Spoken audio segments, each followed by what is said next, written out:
Hey everyone, this is Randy Kirk, and you are listening to Small Business Daily, the daily small business show that helps small businesses on every subject under the sun. But our goal is to help you grow your business, to help you grow your profits, to help you grow the income that you get to take home to your family, and then hopefully to also help you with the day-to-day details that mean you'll be able to go home earlier, take your weekends, take vacations. These are the kinds of things that every small business owner should be putting on their goal list. And someday we'll talk about goals.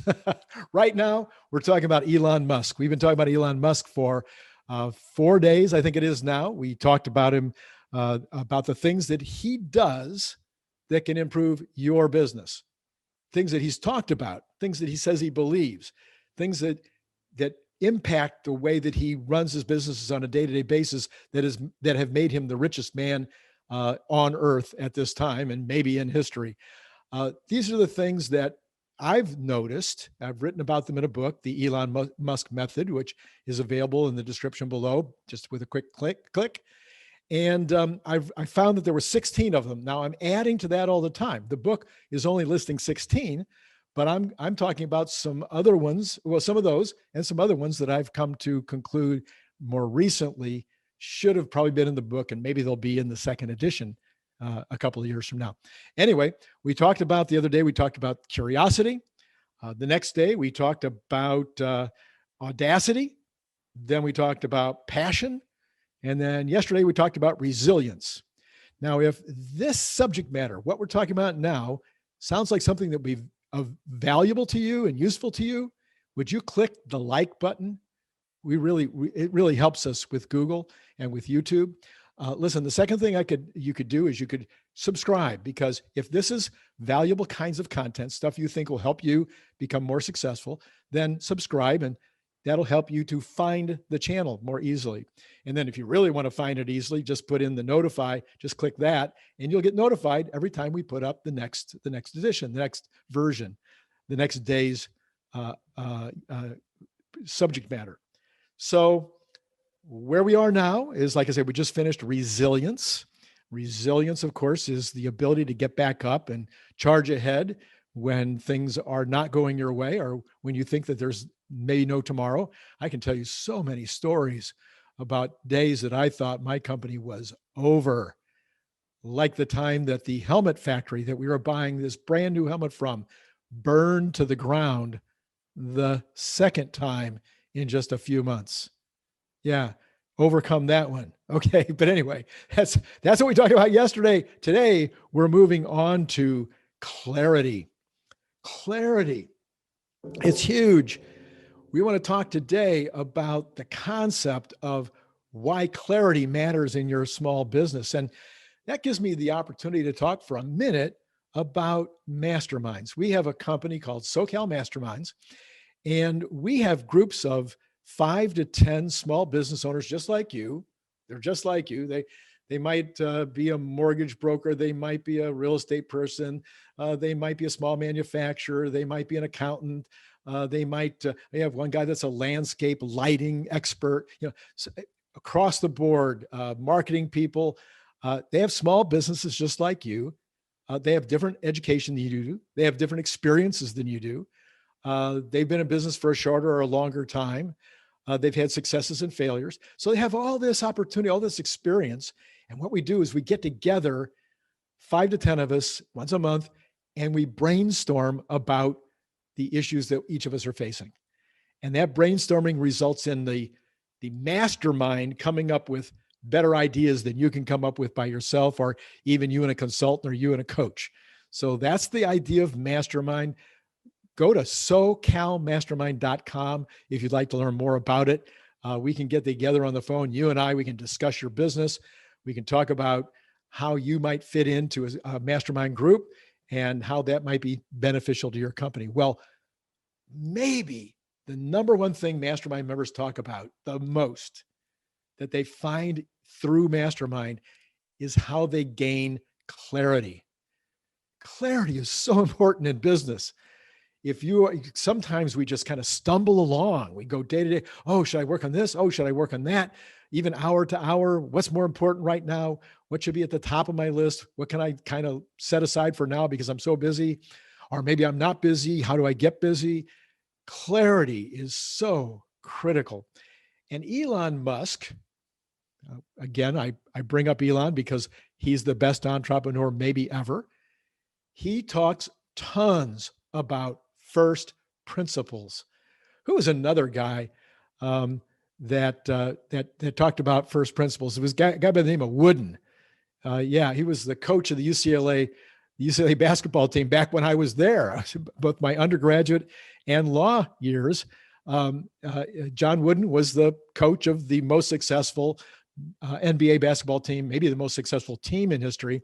And he said, I get the incoming freshmen.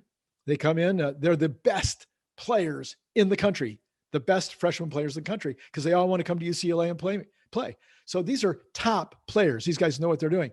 They come in, we get them in a room, and we sit down, and I pick up a basketball, and I say, this, gentleman, is a basketball. And then he drills them on fundamentals. They have to go back and learn to dribble his way. They need to learn how to shoot his way. They need to learn how to pass his way. They need to learn how to play as a team. These guys are used to being the hot shot that takes all the shots. No, now they're going to play as a team. And this is how he built his teams from the ground up, because he was very clear on the idea of first principles. What does it take to make an outstanding team? What does it take to be a winner? And he went always to first principles. So Elon Musk says, he says, I'm a physicist. He says, that's what I basically am. I'm an engineer. I'm a physicist. And he says, I look at these products that I make, whether it's cars, whether it's rockets, whether it's boring tunnels, whatever it is, I look at them from the standpoint of first principles. And that is, they're just atoms that I need to rearrange. Now, I got to tell you, I was a manufacturer for 30 years, plastics manufacturing. I never looked at my products as atoms that needed to be rearranged. But I do believe I used first principles. I had a bicycle style water bottle, the kind you squeeze in your mouth, and sits on the bike. And we were the largest manufacturer of bicycle water bottles in the world. But we weren't always. When we started out, we were by far the smallest manufacturer in the world. And we looked at the bottle and we said, what is it about the bottle? Well, those bottles used to be called leakers. And so there was a problem, either where the poppet went in and out. Sometimes it would leak there. Sometimes it would leak where the cap went onto the bottle. And they had a reputation of being leakers. So the first thing that I said to my engineering staff was, I don't want these bottles to leak. Our bottles aren't going to leak. It took them about 6 or 7 months coming back with plans and ideas backwards and forwards and over again. And eventually we got to the place where our bottles didn't leak. We also printed on these water bottles. We could print one color. That's great. You want to be able to print at least one color, or you're not a printer. Everybody in the industry printed one color, and some people tried two. But the problem was bicycle water bottles are really soft and squeezy. And so when you're trying to print them on a screen print setup for bottles, it tends to move too much. And so people that were trying to print two colors, they couldn't get very close registration. Well, then the printing doesn't look very good if that's the case. I basically told my people, look, I want to be able to print 4-color process. That means dot on dot, 4 different colors, exactly and precisely all of the time. And I want to be able to do that so that it looks like a painting that you see in the Louvre. And they're like, you're crazy. We can't do that. Yeah. First principles. No, tear down this bottle printing process to first principles. What are the aspects of the bottle that affect the printing? I'm not going to go into the details of that now, but I can tell you that we not only were able to print 4-color process, completely driving the rest of our competition nuts, but we eventually did Disney bottles. We did the Princess bottles for Disney, and those required 11 spot colors that had to be precise. You can imagine the Disney people wanted that to be exactly right. So I'm not bragging or complaining here. All I'm telling you is we had clarity. We had clarity in what the mission was. The mission was we wanted to grow our bicycle water bottle business. We wanted to be the best that there could possibly be. The way we're going to be the best is by making a better bottle, a bottle that everybody appreciated for its quality. And then if we're going to print on it, we want to be the best printer and have everybody appreciate the printing. It was first principles. It was clarity. The mission was obvious. The mission was clear. Once we did all of that, now we have to convince our employees who are manufacturing the bottles, manufacturing the caps, and doing the printing that they need to maintain that quality. So now your clarity is part of your mission statement. It's part of your communication to your staff. If you can't do it, you don't belong here. If you can't, if you're almost there, but you're not quite there, what kind of retraining do you need? What kind of tools do you need? What kind of help do you need? How can we help you to make sure that it's done right every single time? But this kind of clarity is not only important for management and ownership, it's important all the way down, and then it becomes what you communicate to the rest of the crowd. If this is useful to you, would you push the like button over there? Do you think this will help you in your business? Push the like button. And if you'd like more of it, we'll be back tomorrow. So subscribe. And that way it's easier for you to find us when you want to see what we're doing next, or make it even easier on yourself, push notify. And that way you get notified that the next day's material is up. Well, what about the next day? What are we going to do tomorrow? Well, tomorrow we're going to be talking, we just talked about communication. Yep. We're going to take clarity and how important it is to how you communicate. And we're going to talk about communication and how critical it doesn't matter. You know, there's an old saying, you can have a bar of gold that you're willing to sell for $1, and you got bars, hundreds of bars of gold. You want to sell them for $1 a piece.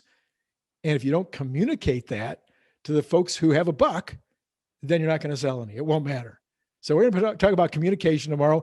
I hope you'll come back and hear what we have to say on that subject. But until tomorrow, this is Randy Kirk and Small Business Daily.